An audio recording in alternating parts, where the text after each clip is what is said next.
Retour sur le plateau de 24 heures en Alsace avec nos invités Élodie Bouchez et Jonathan Lambert. De passage en Alsace pour la promo et la sortie prochaine le 18 février de Réalité, le nouveau film de Quentin Dupieux. Film un petit peu particulier, inclassable, déjanté. Je vous propose de regarder d'abord une bande-annonce, on en parle avec eux juste après.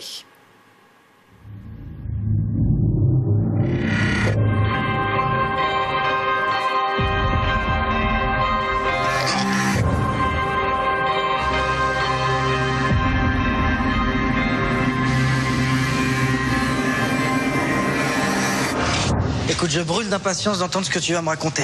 Comme je disais, ça se passe à notre époque, de nos jours, sur Terre. Bon, on ne sait pas vraiment pourquoi, mais subitement les postes de télévision deviennent très méchants. Partout sur Terre. Ouais. C'est-à-dire que les télés envoient des ondes très puissantes qui font cramer les gens de l'intérieur. Ah, c'est bien, ça, j'adore.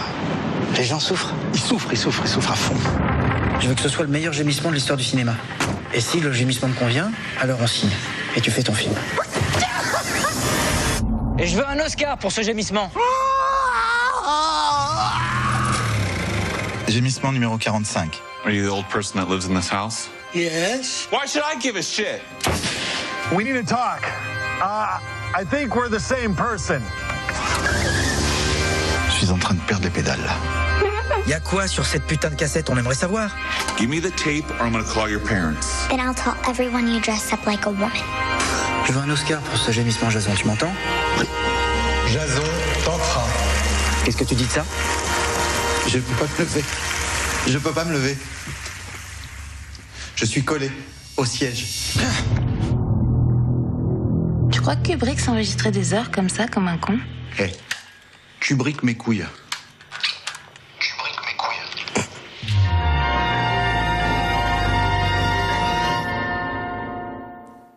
Réalité sort sur les écrans dans une petite dizaine de jours.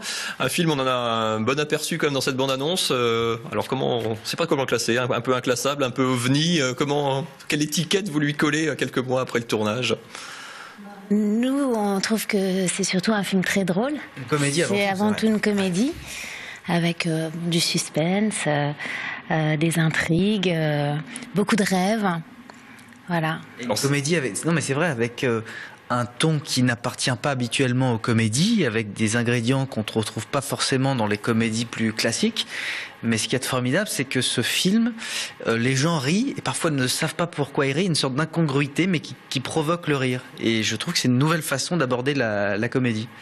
Quentin Dupieux, il est un petit peu connu pour ça. Il est connu côté musique, sous le nom de Mister Oiseau. Il continue toujours d'ailleurs en parallèle. On l'a vu avec des courts-métrages.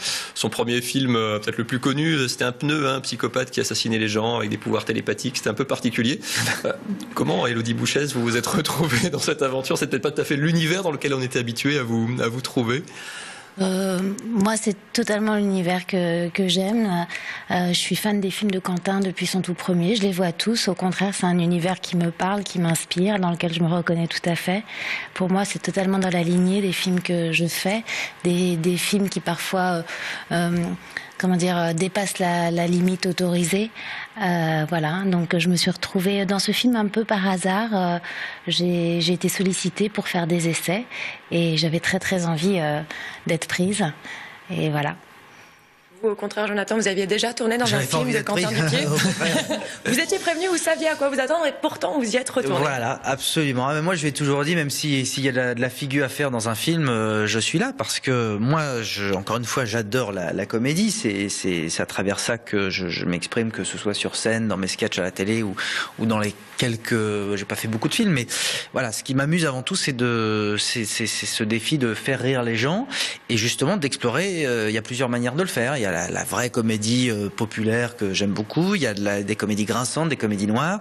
Et là, on est plus dans des comédies un peu surréalistes, absurdes. Tiens, je vous avais parlé tout à l'heure. J'ai entendu d'une expo de Dali. Moi, il y a des tableaux, quand je me retrouve devant des tableaux de Dali, je ris, ça provoque le rire parce qu'il y a pareil des situations un petit peu absurdes. Et je trouve que dans ce film, il y a ce même climat-là et du coup ce même résultat. Un film, comme dit, sur un registre particulier qui est à la fois qui est présenté à l'Alpe d'Huez, qui est un festival de pure comédie, qui est aussi à la Mostra, qui était à la Mostra de Venise en fin d'année dernière. C'est pour dire le spectre et le nombre de regards avec lequel on peut le regarder. Voilà, ça c'est un peu au-delà d'une comédie. Comme acteur, c'est aussi un challenge quelque part de faire une comédie qui est vraiment sur un registre, sur un ton très particulier?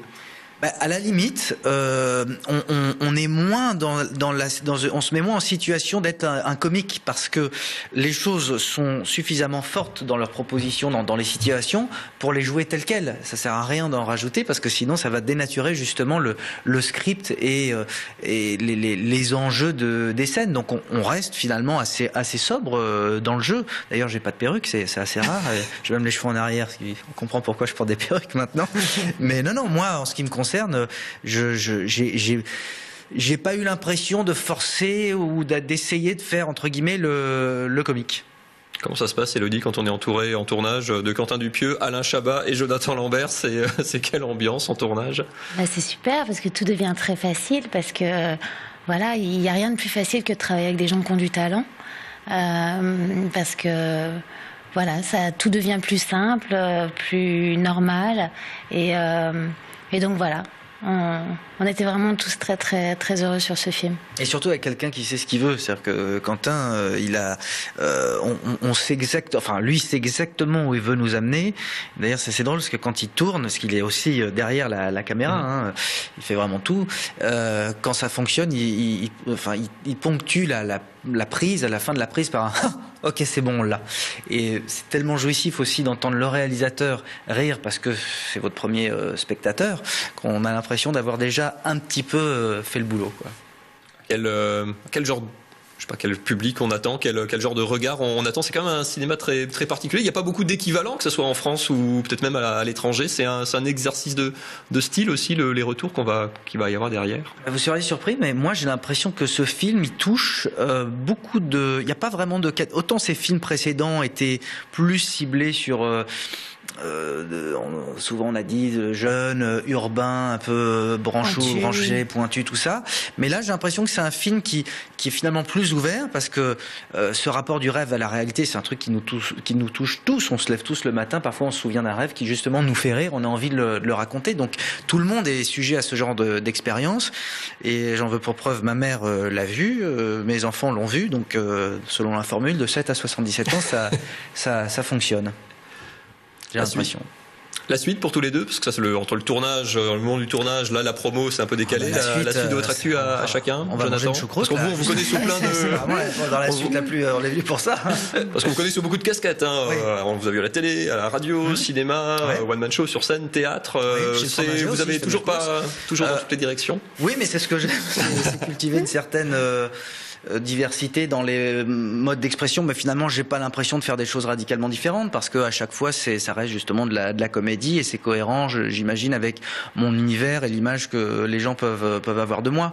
J'ai jamais fait des choses en me disant bon je le fais mais ça a rien à voir avec ma personnalité, avec je me retrouve dans un film de Quentin tout comme je me retrouve dans les autres comédies que j'ai tournées, même si elles peuvent être différentes.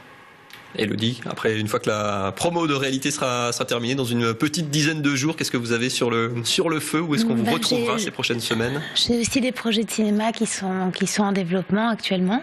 Et puis, j'espère retourner au théâtre aussi assez prochainement. Merci beaucoup à tous les deux, en tout cas, d'être passés sur le plateau d'Alsace 20. Je vous rappelle que Réalité sort donc le 18 février prochain. Allez-y, c'est une espèce d'ovni cinématographique. Ça fait en tout cas beaucoup de bien. Enfin voilà, on n'est pas en train de comparer ça. Vous avez essayé de le comparer? Oui. Non, mais je dis souvent, c'est pas un film de plus. Voilà. Donc c'est intéressant de se faire son avis parce que pour moi, c'est une nouvelle façon d'aborder la comédie et de rire différemment finalement. Venez rire différemment au cinéma. Merci beaucoup en tout cas à tous les deux d'être passés sur notre plateau. On va rester comme dit un petit peu dans le même univers. C'est vrai qu'avec une expo consacrée à Salvador Dali à Strasbourg, la passerelle est toute trouvée. Mais on va vous libérer parce que vous avez une séance à 20h je crois. On va les laisser repartir. Grand merci.